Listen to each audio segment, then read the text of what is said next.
Hey, we want to welcome you back to another discussion of the Christian Atheist. I hope that you're really enjoying these discussions in your small group. And today we're going to continue the discussion by talking about the topic of money. And we're entitling this week, When I Believe in God, but What's Mine is Mine. And there's a corresponding chapter in the book on this, and it's in Craig's book, and it's called When You Believe in God, but You Trust More in Money. Pastor Dave, Craig opens up this chapter by telling kind of a funny story, and perhaps some of you all have read this as well. And it's a story where Craig is in church, and this is when he was a fairly new believer, and he goes to church on this particular day, and he notices a woman that's nearby. And for some reason, he senses that God is calling him to open up his wallet and take out all of his money that he has in that wallet and give it to this woman. And so he opens up his wallet because he's sensing this, and he notices he only has a $5 bill, and he's thinking in his head, well, if I get rid of this $5 bill, I'm not going to even have any money for lunch, and plus what is $5 going to make a difference anyway? How could this $5 really even help this woman? But even though he's hesitant, he decides to be obedient, and he gives this woman this $5 bill. And as soon as he gives it to her, she wraps her arms around him, and she's in tears, and she says, "Thank you so much." And she says that she's a single mom, and that she's really been struggling, and that she had come to church because she felt God was calling her to come to church, and she didn't even have enough gas money to get home. And so that $5 was going to get her through the rest of the day. It was going to give her enough gas money to get home. And then he kind of ends the story on a funny note by saying that even though he had just given away his lunch money, his friend took care of him for lunch, and he said, instead of my normal 59-cent tacos, my friend got me an $8 hamburger. God is so good. So I like this opening story. I think it's an interesting story about giving, and I wonder what you learned from this, or what you think we can take from this story that he gives. Yeah. Stephen, I really, really like that story because it reminds us that giving should be more like an adventure with God. It should be a time where we feel like our hearts are stirred, our faith is really strengthened, a time when we really believe that our life counts because we're doing what honors God. So often we think of giving in opposite terms. It's just something we do in a very guilty way. There's an author by the name of Christian Smith who's written a very interesting book called Passing the Plate. Passing the Plate. And in this book he notes many different traditions and statistics that relate to Christian giving. And he talks about how many Christians have a sense of guilt. Most Christians have a sense of guilt about their giving. But then he adds that it's not a guilt that really weighs them down. He calls it a comfortable guilt. In other words, well, they feel bad, but things will be okay without me giving, and after all, I do enough other places. So there's not a real sense of guilt that would drive them to change anything in their life. When we act and give and live in that sort of way, very often it demotivates, it de-energizes us from the task of giving and wanting to give of ourselves in a sacrificial way. But when we give with a sense of adventure, a sense of, I'm on the edge here, I'm in an experience with God, He's leading me forward, then we have a sense of faith, greater empathy, our fear goes down, our guilt begins to vanish, and suddenly it's all about just trusting God and walking in obedience with Him. It's so important that we learn those motives for giving, to see giving as an adventure with God, a place where we have stories like the one that Craig shares, and we know that God is real and that He's with us, and that He'll help us and strengthen us in our time of need. Yeah, no, that's really good. Hey, I want to point to another place in this opening chapter where Craig's talking about how often the money that we have can control us. And he has this wonderful quote on page 179 where he says, "There's a great irony in the country where I live. Printed across the back of an American dollar bill are the words, 'In God we trust.'" We're all very familiar with that phrase, "In God we trust." And he says, yet for most of us, that motto is simply not true. We might say that we trust in God, but our actions show what's really going on. We Christian atheists often give lip service to God, but in our everyday lives, we're tempted to trust and serve and worship the very money that slogan is printed on. In other words, we might say more in money we trust than in God we trust. Mm-hmm. And Craig talks about in this chapter, Pastor Dave, that we have a hard time with money because sometimes it can become the number one competitor for our hearts. Mm-hmm. And so I wonder, what are your thoughts on why money can have such control over us, or why it can become such an idol for us? Yeah. Something we all think about, Stephen. Let's make sure we understand the term here. The Bible does not say that money is evil. The Bible never characterizes that as the enemy of God.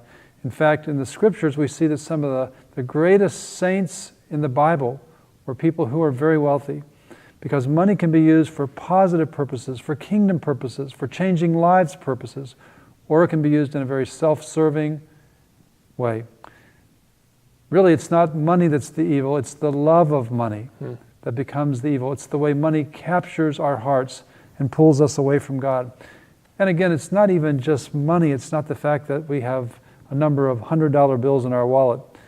It's what money represents in our life. It's the comfort that we can draw from money, knowing that with this I can have these benefits. Or maybe it's the security to know that if all goes wrong tomorrow, if the stock market crashes, if my house value goes down, and in Florida that may happen more times than we want to admit, but still we can have that security because we have enough money to get us through. Or sometimes it's just the pleasures of life. We want all the pleasures we can have, and if we run out of money, we won't be able to take that all-expense-paid trip to Hawaii. That's what we really value. That's what we're putting ahead of God when we talk about the love of money. This has a very subtle effect, because most of us would say, well, I love God more than money. There's no question about that. And I think we'd probably even be able to pass a lie detector test when we made that statement. But the truth is, in very subtle ways, our lives are betraying us. Earlier I quoted Christian Smith, the author of Passing the Plate. He made some other very important findings in his studies. He found on the subject of tithing, for example, that people who make $25,000 or less a year gave 4.2% of their income. Now you would think that people who would make more would probably give a little more of their income, since they'd have more money and could be a little more generous. I wonder what people who made $100,000 would give. Well, Christian Smith surveys them as well. You might think they would give 16%, since they're 4 times as rich as those who make only $25,000 a year. And yet he found that those who make over $100,000 gave 2.7% of their income.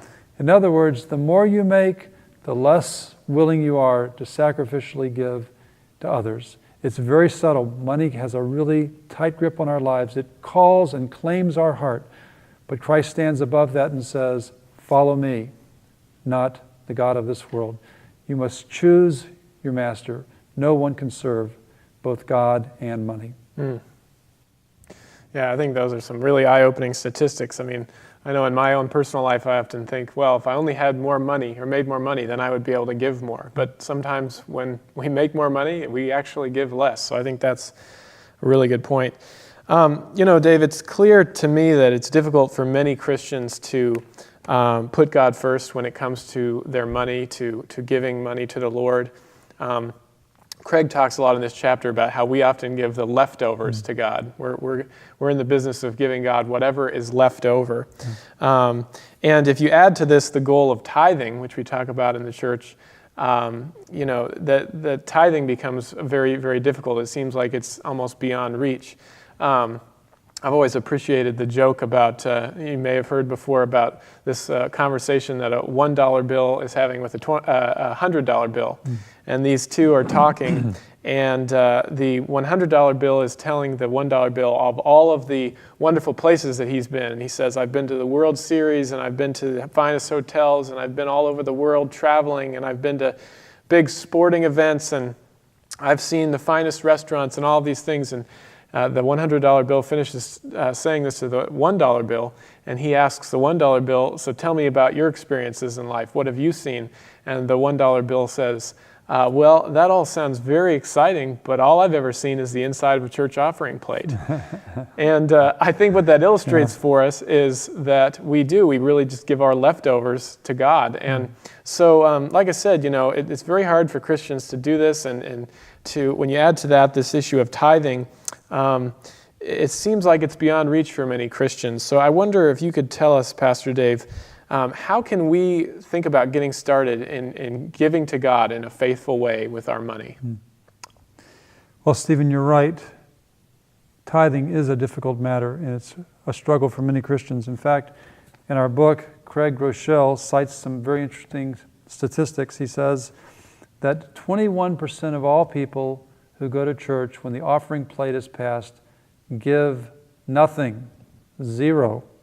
He goes on to note that those who do give, 71% of them give 2% or less of their income. We need to find a way to overcome that.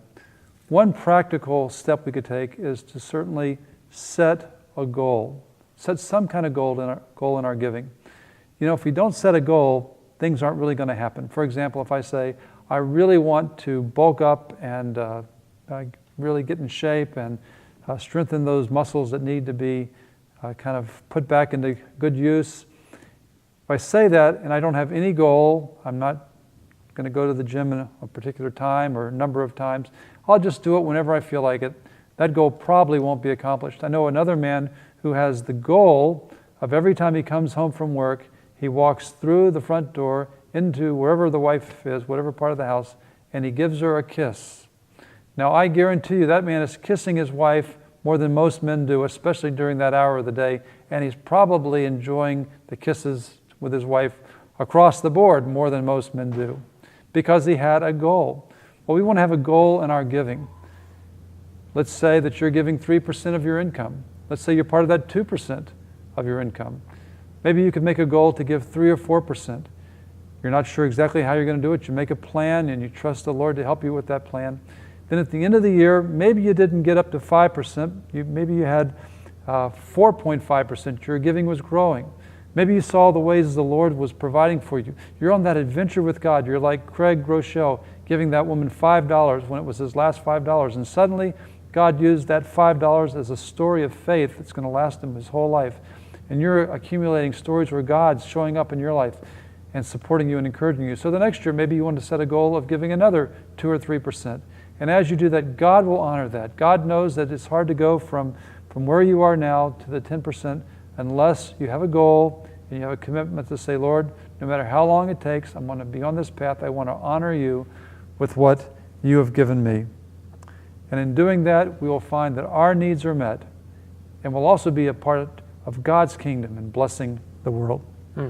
Appreciate that, Dave. Yeah, I hope that some of our thoughts in this conversation have been helpful to you as you think about ways that you can grow in your faith and be faithful to God with money. And so I hope that now you have a good conversation in your small group as you look at what the Scriptures have to say about this very important topic.